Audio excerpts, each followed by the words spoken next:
Good morning, everybody. This is Kelly Land. I am going to do a quick introduction. I will ask that everybody please mute if you've unmuted for some reason. I'm trying to keep everybody muted as they enter in the room. So let's start my video. Hi, everybody. I'm actually only going to say hi. Is there a lot of feedback? Yes, that's fine. Yeah. Let me make sure everybody's muted.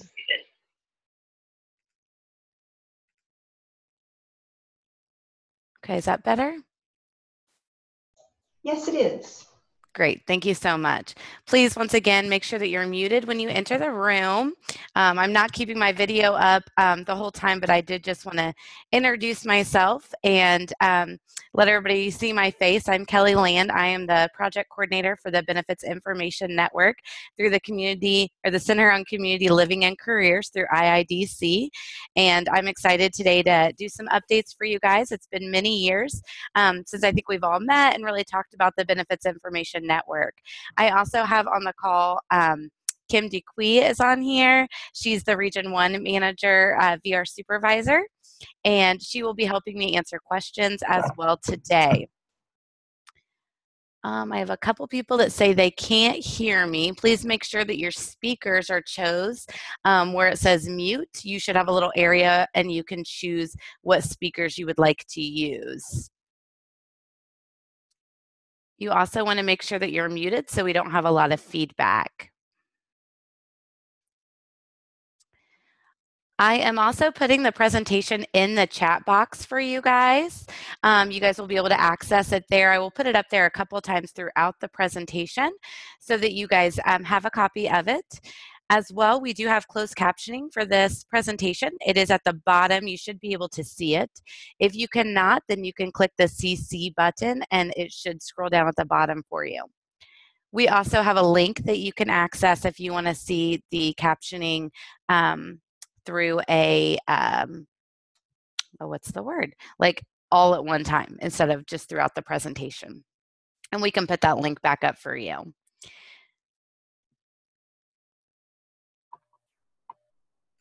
Okay, let's go ahead and get started. We are recording this call and we will be putting out the PowerPoint and the recording at the end of the call today. We will probably have that up a couple ways, as well as VR will send it out on their end.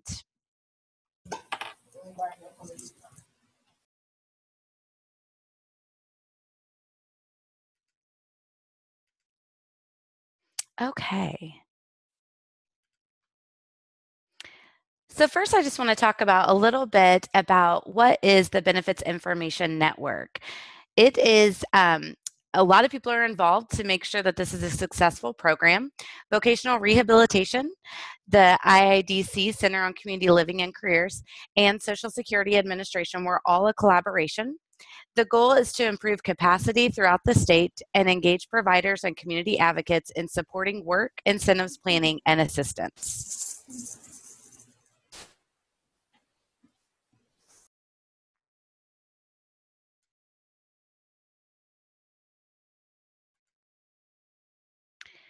Benefits Information Network, as I said before, it's a collaboration to improve the ability of people with disabilities to use and access federal and state work incentives by providing an informed, efficient network of Indiana benefit information liaisons and organizations that provide disability support services.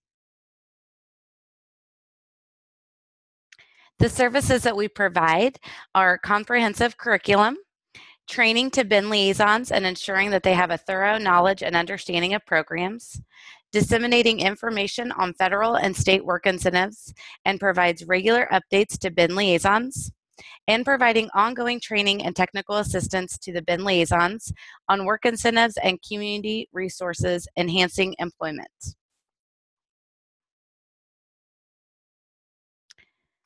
Just so you guys kind of know how we build capacity throughout the state, currently in 2017, we have 159 BIN liaisons located all over the state. In 2016, we did 1,348 client strategic plans, and those were all checked and reviewed by technical assistants throughout the state. We actually spent over 2,200 hours of technical assistance in 2016. Right now, we actually have five technical assistants, and those are myself, Larry Schaff, Becky Lohman, Kathy Amber, and now Sarah Montel has also joined our team and will be doing technical assistance. So hopefully all those names sound familiar to you, but if not, we always would take the time to have a meet and greet email with you and let you know a little bit more about what we do.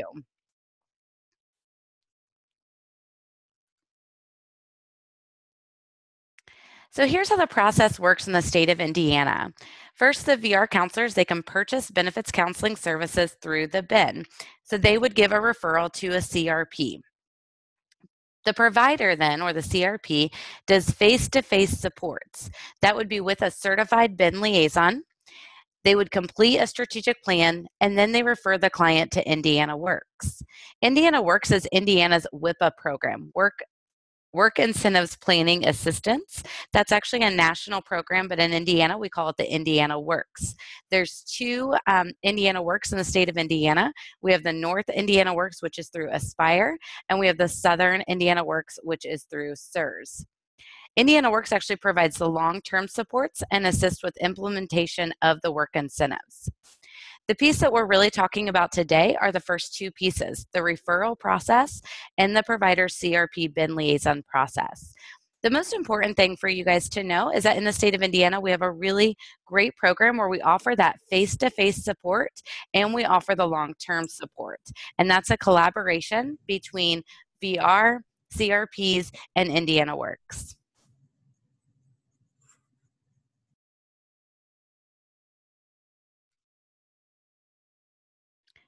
For the Indiana WIPA, our BIN relationship, they actually have asked us to work through priority levels for them. Now, quick note, these priority levels are different than the priority levels for VR under order of selection. We all seem to use the same acronyms or names throughout the process, and I wanted to make that clear that this is completely different than order of selection. This is Indiana's WIPA program's priority levels. What their priority levels are beneficiaries who are working, beneficiaries with a job offer, transition-aged youth from 14 to 25, and beneficiaries pursuing self-employment. Once a BIN liaison is done with the strategic plan and it has been signed off by a technical assistant, if any of the clients fit into these four priority levels, then the BIN is sent off to Indiana Works for them to provide long-term supports.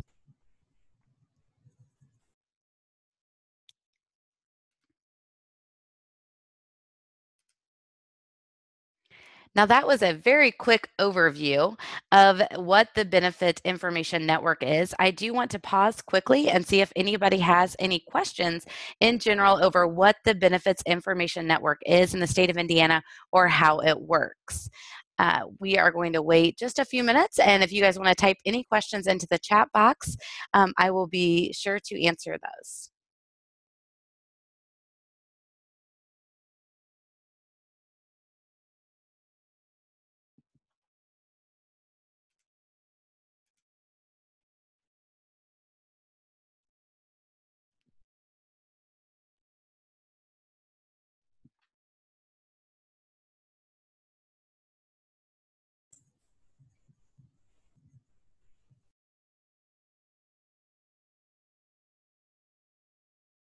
Okay, I don't see any questions, so we're just going to go ahead and move forward. You can always type your questions in the chat box, and at the end of the presentation, we will also answer those. So let's get on to why everybody is on the call today, and that is for our BIN updates and some recent changes that are going to go into effect.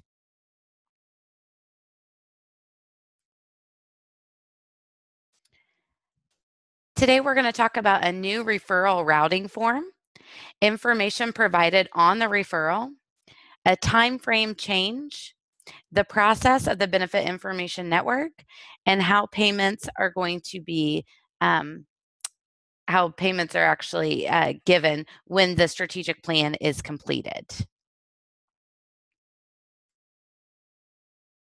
So let's start first with the new referral routing form. Some of the questions have been, why are we making some of these changes?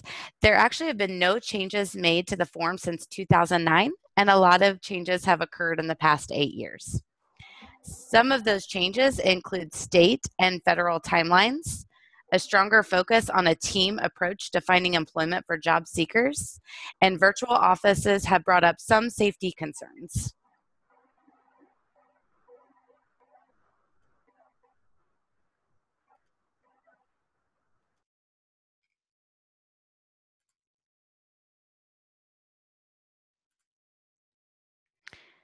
So here is a screenshot of the Benefit Information Network referral routing form. This is the new form. It will not be available until September 5th, and that is when we are going to ask that all these changes and protocols start. Let's go through the changes in the form. This top part is all the same information. We're asking consumer name, date of birth, address, telephone number, email address, VRS identification number. We still have consumer disability. One new piece is that we are asking information that will help us prepare for the meeting and contact the client. Other things that you will see in here is accommodations. This helps the liaison know if they need to prepare for anything, including interpreters, phone to text, if there needs to be a ramp accessible, things like that when we're calling the individual. We also have included some Ticket to Work information here. Ticket to Work is part of the Social Security Administration initiative. Clients will have access to long-term supports through their ticket. This conversation can start at the beginning about long-term employment supports.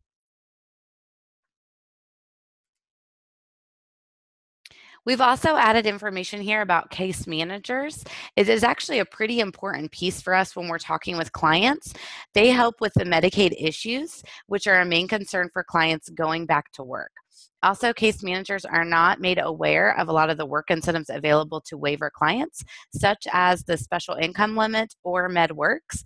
And these two work incentives can actually make a client's choice between going to work or staying within their daytime services that they are offered.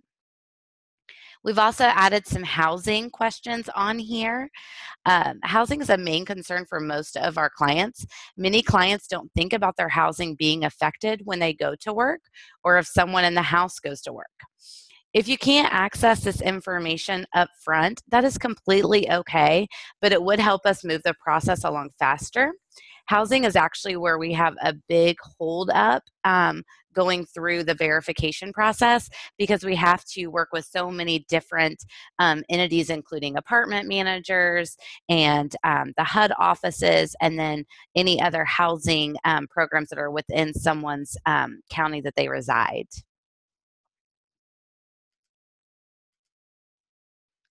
Some of the other additional information that we've added on here is just to help move the process further for the liaison. A main concern for us is to know about what questions do they have? So when we meet with them, we actually are ready and kind of prepared for some of that stuff. Now, obviously, when we meet with a client the first time, we take all their questions in as well. We actually do a 9-page profile, but it's kind of nice to know what are their concerns right when they come in. We also have asked here about any criminal history to be made aware of, and recommendations on a location for the meeting. So if a home visit or a public location would be preferred, or if there's also going to be any transportation issues. Some of this has arisen throughout the virtual offices piece. We just want to make sure that we're never putting a BIN liaison or even a client in a position that is uncomfortable for them if they're not able to either access the location or if maybe through a criminal history record they're not able to even be at that location.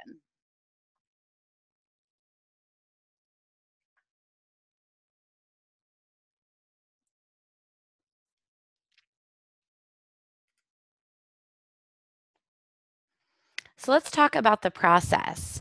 At the beginning, vocational rehabilitation should send the router referral and the authorization together to the CRP. The CRP then gives that referral or router to the BIN liaison within their agency. One process that didn't change is that signatures are still required on the form. The VR counselor must sign. The liaison needs to sign when they receive the referral. The IIDC technical assistant signature is still needed unless the liaison is a Tier 2 or a CWIC. VR does have a list identifying the status of each BIN liaison. Just for the people on the call, so that you know, a Tier 2 BIN liaison is somebody who does a very good job at strategic plans on their own, and they are able to sign off on their own plans. However, IIDC's technical assistant does check their plans quarterly. Someone that is a CWIC or a community work incentives coordinator is able to check their own plans as well as checking their agency's plans. And the technical assistance person through the Center on Community Living and Careers does check their plans on a 6-month basis. The liaison also will need to sign at the end of the process and include their agency name for billing. A separate billing invoice should go with the signed router.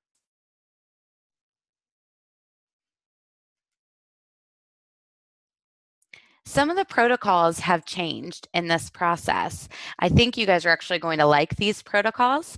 As we were reviewing the form, we noticed that it still said that BIN strategic plans needed to be done within a 30-day time frame. And to be honest, with a lot of the state and federal timeline changes, that has affected us being able to do that in a timely manner. So let's go through these 7 steps. Step 1, when you receive a referral, you must make contact with the consumer within 5 working days from the receipt of the referral. If you are unable to reach the consumer, you must contact the VRS counselor and let them know the status of the inability to contact the consumer. BIN referral form and VR authorization documents are to be received together. If they are not, the BIN provider should contact the VR counselor immediately. This is also another reason that we put the added contact person on the referral form, so that if we are having issues contacting someone, hopefully we have an email address or an additional contact to try to find that consumer. Step 2, within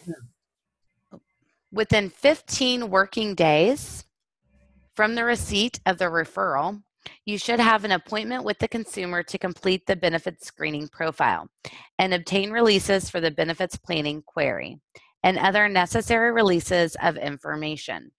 At this meeting, you should also plan ahead and schedule your final meeting with the consumer and their support team to review the strategic plan. I would suggest planning that meeting for the strategic plan 45 to 60 days out.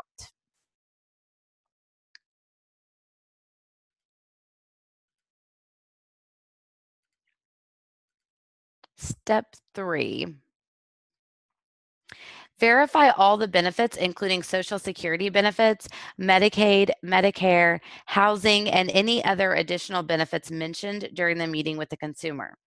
When requesting the benefits planning query from Social Security, be aware that this may take up to 10 business days. This is something new that within the last year, I think most benefits liaisons know this process, but I'm not sure that the VR counselors knew this process. So please be aware that it can take up to 10 business days for us to receive the benefits planning query from Social Security.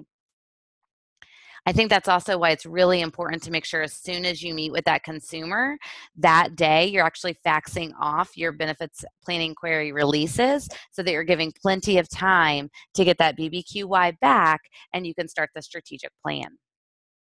Step 4, develop the strategic plan for the benefits management and support within 15 working days or less from the date you receive the BBQY from Social Security.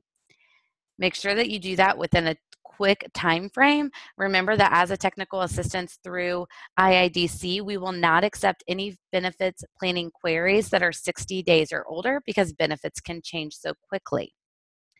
Please send the packet of information that you gathered, the profile, BBQY, strategic plan, all verifications and release documents to the Indiana Institute on Disability and Community for quality assurance and review.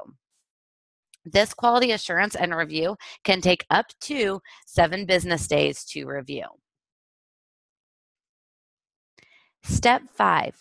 Your plan will be reviewed for quality, and if needed, IIDC will contact you to assist you with developing a quality plan.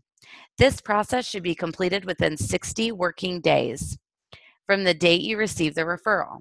When the plan is satisfactory, IIDC will sign off to allow you to review with the consumer and other individuals within the consumer support system. That could be a case manager, employment specialist, or their payee. During the review meeting with the consumer, the BIN liaison must ensure the strategic plan is signed by the consumer and or the guardian. Step 6, submit signed BIN referral routing form, strategic plan for benefits management and support, BBQY, and the invoice within 90 working days of the BIN referral date to Vocational Rehabilitation Services. Once again, we are now changing the BIN completion timeline to 90 days. Step 7, if the consumer falls within one of the targeted priority groups, individuals who are working, transition students, or individuals who are self-employed, send the profile, BBQY, all verifications, release documents, and strategic plan packet to the Indiana Works Community Work Incentive Coordinator in your area. Indiana Works will develop a benefits analysis and will submit the analysis to the BIN, the consumer, and the VR counselor when that is completed.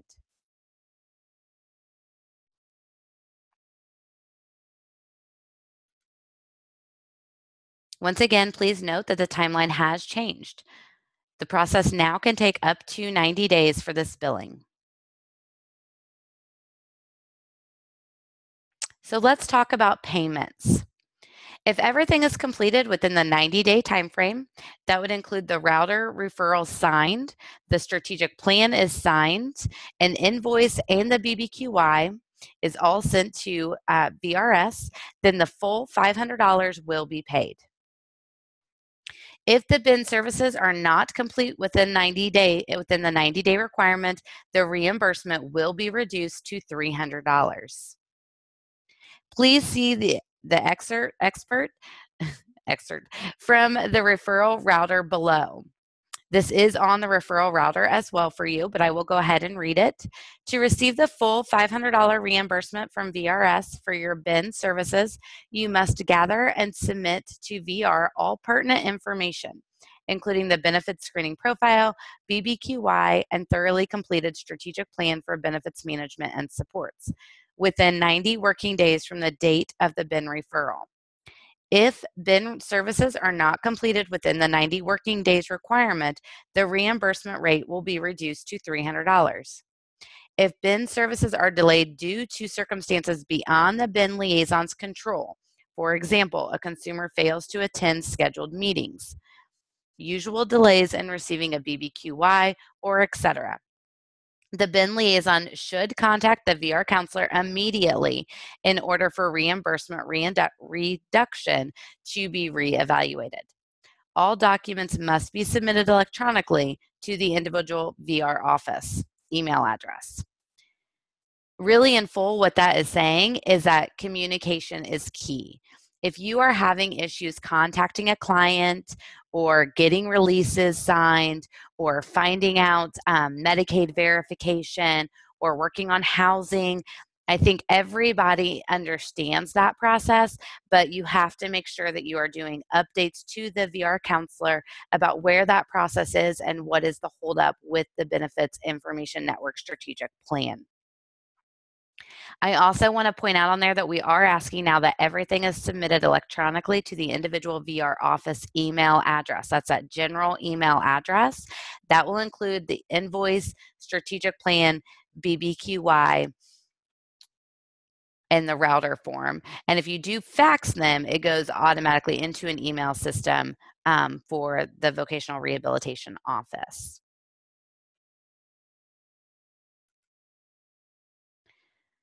So moving forward, We want to make sure that we are informed. Make sure you stay informed. I'm going to give you some resources at the end of this that you guys are able to access, and it will tell you, fact sheets, and we keep those updated because we all know that things change throughout the year. So we do try to keep those updated.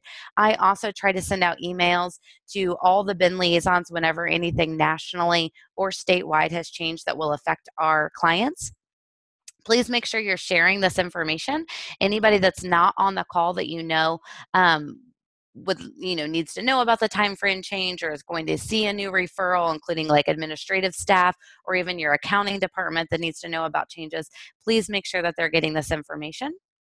Please remember that there is the Ticket to Work program, and we will be learning more about that, I think, throughout the year. But it also is an important piece for our clients to know that there are some long-term supports for them.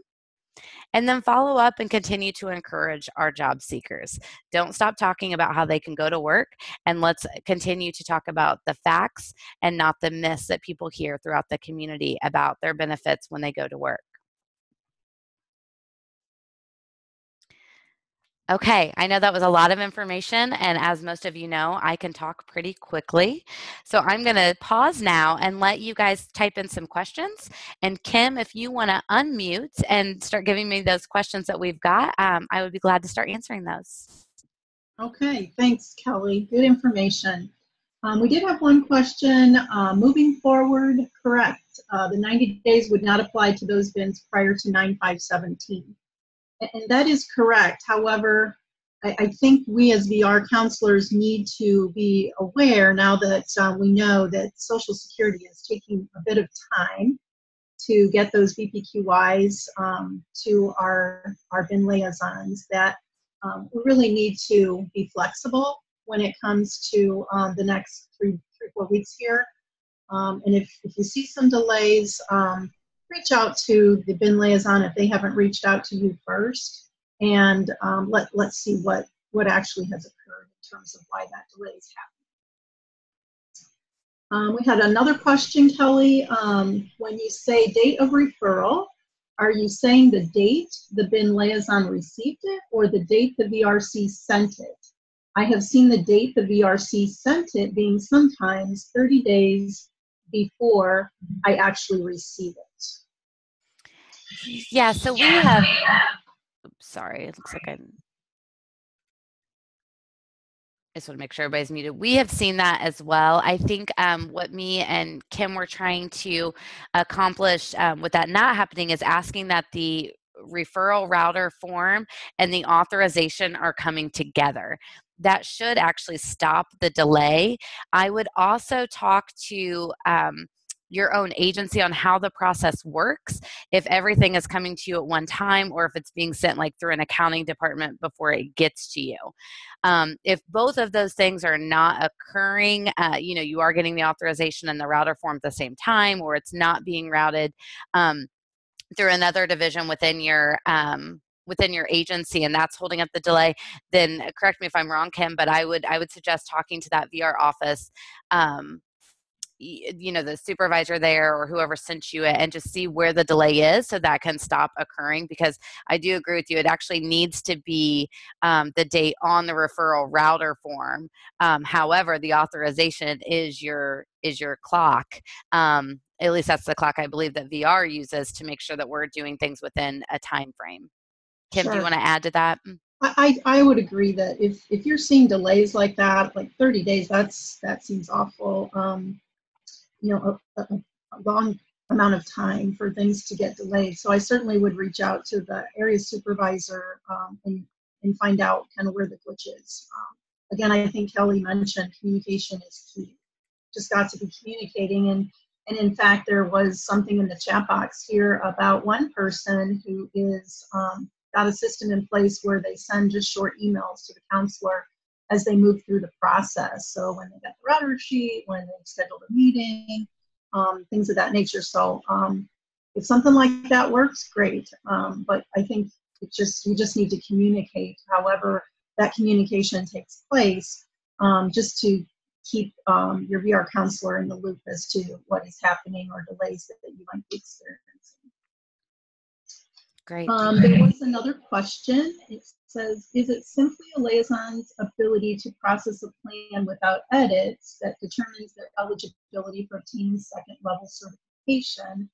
What are some of the things we can do to obtain the certification more quickly? Great question.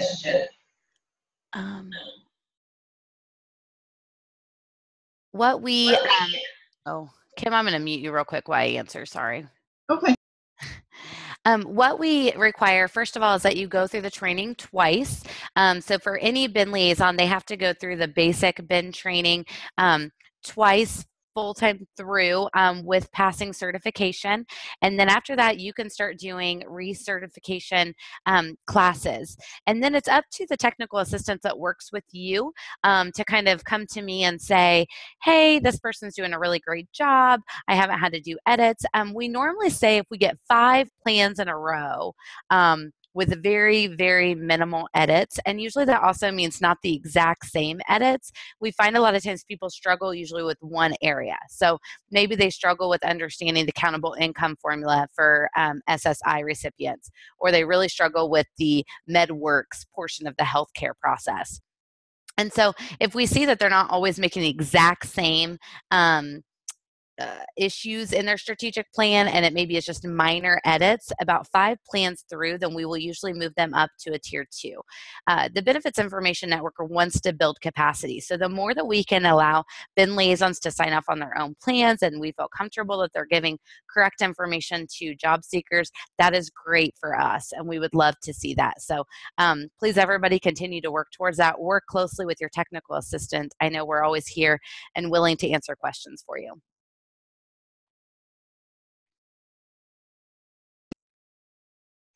Okay, there was one other question that came in, Kelly. We started having the start date on the authorization a week out from the date it is created so as to allow for any delay in getting signatures and sending the packet out to the CRP. Is that a problem? I don't necessarily see that as a problem. If that system works for that VR office, that's great. Maybe that's to, take into consideration the time the area supervisor might be able to get to the approval queue, or even if it doesn't require supervisor approval, maybe the counselor is needing to take some time before they get it approved. So probably being planning in terms of extending out that start date on the authorization is probably a good strategy. I'm not going to say that's required, but I don't think it's a problem. Let's see. Another question, Kelly, is if the BIN is completed and then 2 months later a client gets a no-Joe, do we then send everything to Indiana Works? Yeah, that is. Kelly. That's okay. That's a great question. So actually you would not. What we are telling people to do now within their strategic plans, and I can resend this, it's actually in the How to Explain in 2017 How to Explain now. What we're asking BIN liaisons to place in the strategic plans is that if and when you begin working, you contact the 1-800 Ticket to Work hotline. That Ticket to Work hotline now is all manned by CWICs. They will be able to answer basic questions for a person right on that phone call. And then they also will start a referral process to Indiana's Indiana Works WIPA program. And so we're really not delaying the process at all for them. As soon as they begin working, their payee, their case manager themselves needs to call that 1-800 number. They can ask questions right at that time to a certified CWIC, and they will also start the referral process to Indiana Works to help with those long-term supports. I also would suggest, just as a best practice, they're going to have your number as the BIN liaison. And so we always should be there kind of as that support. Hey, we're going to get you hooked up with Indiana Works, but right now, what questions do you have the day you go to work? Because we want to make sure that they feel comfortable that day they walk into those doors. They feel comfortable talking to Social Security about the changes, or their healthcare offices as well about the changes in their income.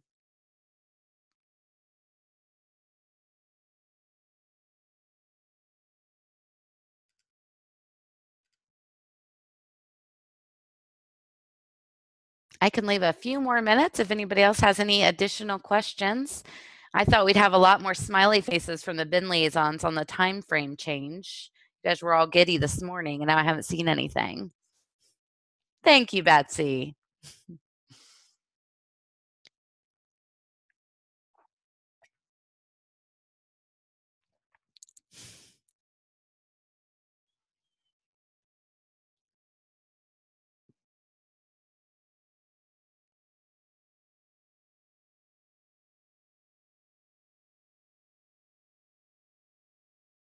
As you guys are finishing up, if there's any questions, I do want to remind you that we will have the recording of this call accessible for you.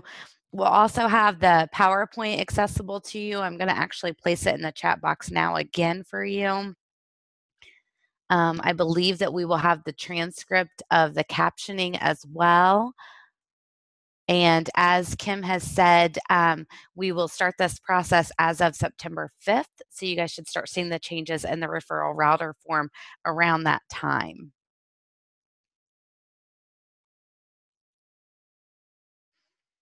I see a question that came in. Are there resources for Social Security non-recipients who have other public benefits who plan to go to work, like food stamps, healthcare, et cetera? So as a benefits information network, VR is able to go ahead and send us referrals for benefits analysis for people that are not on Social Security benefits. We have helped people who are really concerned about their housing or really concerned about their Medicaid or really concerned about their food stamps. And we have no problem working through that.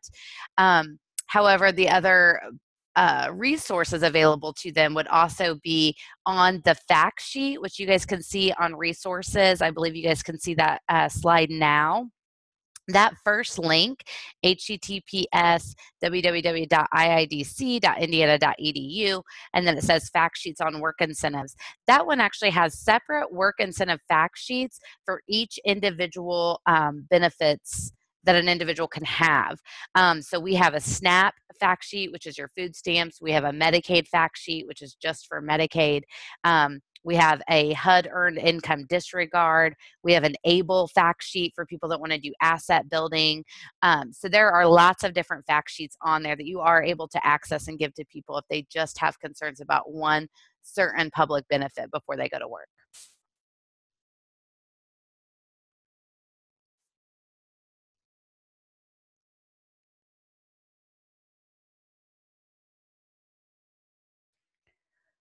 So another question is, should we be receiving referrals from VR for consumers that are receiving retirement benefits? I think that's up to the job seeker. That's not really a decision that I make. I hope that that's something that the VR counselor and the job seeker are talking about. If somebody is receiving full retirement benefits, again, I'll say that again, full retirement benefits, then working income does not affect them. However, that only doesn't affect their cash benefit from the Social Security Administration. If they're still getting housing or food stamps or Medicaid, all those things can still be affected even if they're getting retirement benefits.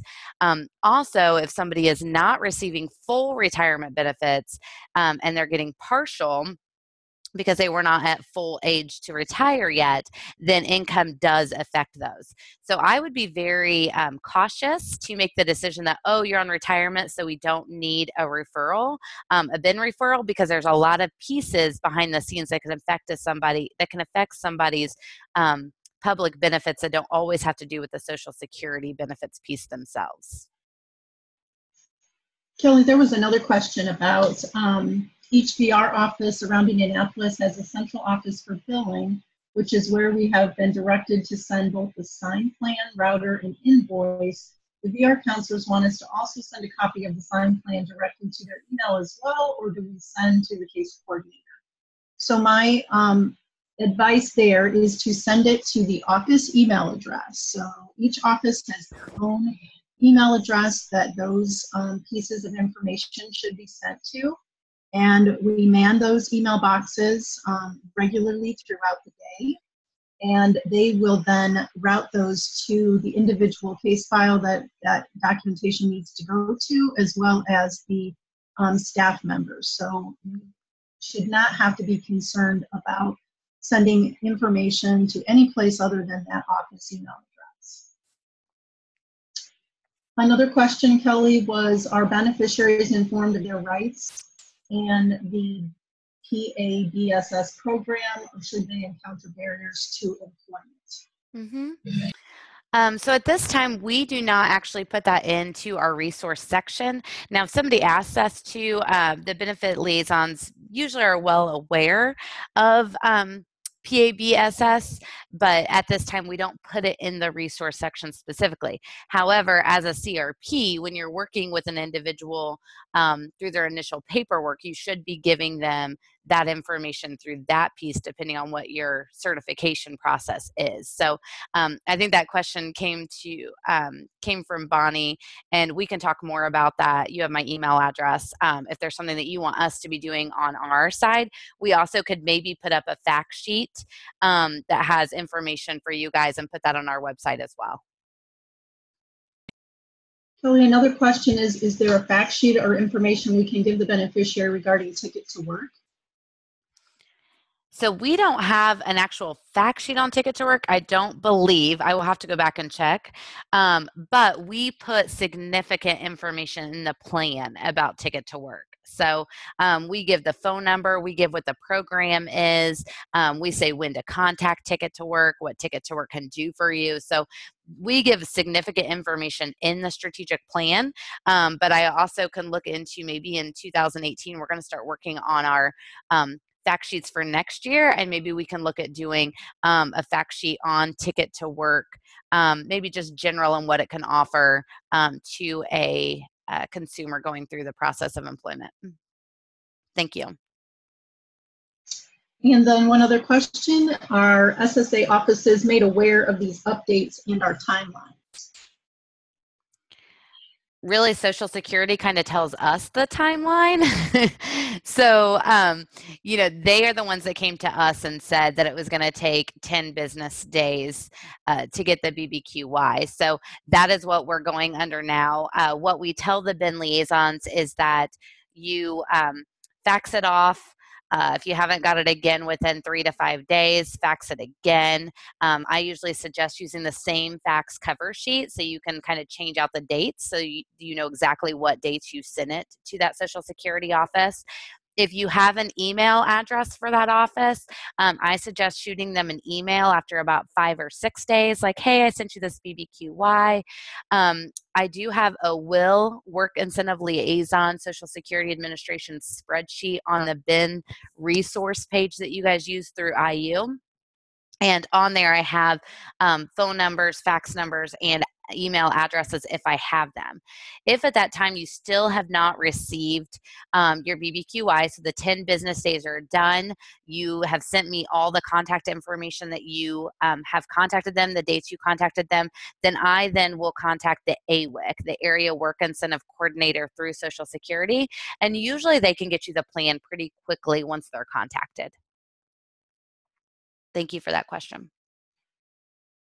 Another question, Kelly, if someone has a BIN in the past case, what's a guideline for time frame of needing to repeat a BIN? Do you want to answer that one, Kim? It seems to me a good guideline would be if the consumer is telling you things have changed dramatically since the last time they had the BIN. So if they have been working and maybe aren't working any longer during that time, or if they perhaps have gotten other benefits like housing or SNAP or something like that. To me, it would make sense that we would repeat the BIN. So I don't know if it's necessarily a time frame, but it's about what has changed since the last time a BIN has taken place. Yeah, I like that. I also would add on there, and Kim, you kind of tell me if I'm wrong or right here, but I also think, it is about what has changed for that person, and if they're currently working and have been offered, let's say they've been working there for a year and they've been offered a raise and they're worried about doing that due to losing Social Security benefits, or they've been offered insurance, they don't know how that's going to work, or something has changed employment-wise, you could always go back to VR, and instead of doing a full benefits plan, you could say, hey, would this qualify for post-employment dollars? I just need to do an update on their benefits plan, and they need walked through that service. Is that correct, Kim? Sure, that makes sense. Yeah, definitely if somebody is thinking or concerned about taking it. And thank you, Bonnie, for answering the PABSS question.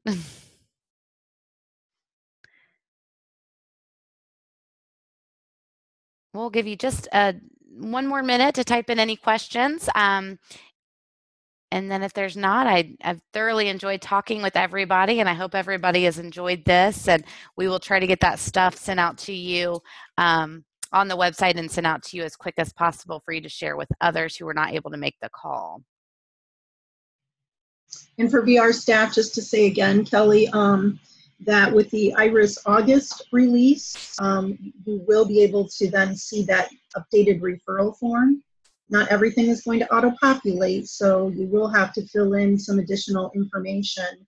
But again, that's just going to help facilitate the BIN process to go much smoother for that BIN liaison. But it will be available after the IRIS August release, and again, this is going to go into effect after the Labor Day holiday on September 5th. Well, thank you, everybody. I want to thank Kim for doing this with me and also helping with all the changes and just understanding the process that the benefit liaisons go through to get all this information. And I also want to thank our closed captioner today. So if you guys have any other additional questions, I think most of you guys have my email address. It's also on the slide that you can see before you exit the meeting. And you guys are always more than welcome to call me or shoot me an email. Thanks so much, everybody.